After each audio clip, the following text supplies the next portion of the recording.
a tárcsi ott volt nálam, ott onnan a idéről, hogy járszulni a Szártó felül, ott a hegytől jött mindjárt a hóvia. Akkor őket megölni. Hát én nem tudom. A hóvia... Tudtak volna, vagy hogy?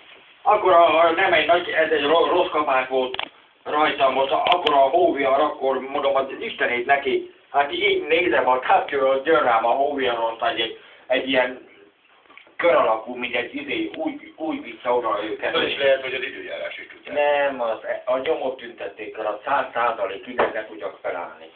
Azt csak én tudom meg a Jóisten fent. Na.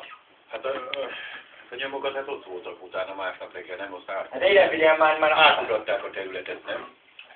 Ide figyelj már. Ott voltam, este rápsökétedett, itt húztam a fát, még utána kézlés kívül hasoncsúszva hallottam le a másik fát. Mert már annyira egyekültem. Ez akkor volt? Akkor, hát Mi-58-szal megmérgezték.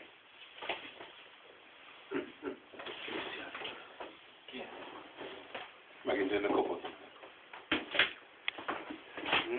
Rudi. Te hiányoztál, Zöcsó.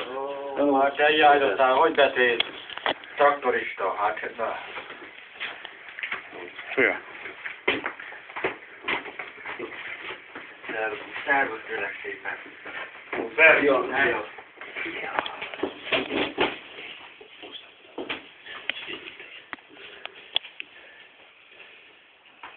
Hát szóval vannak ilyen dolgok. Az igazság, hogy a Nehéz hétköznapi engem sok mindennek nem tudja. Hát rohannak az emberek is már ma már. Meg hát amit mondanak a tévében,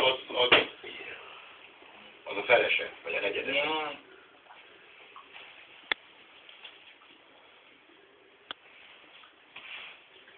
De hát ez már megélhetési bűnözés, hogy a boltot is feltörik.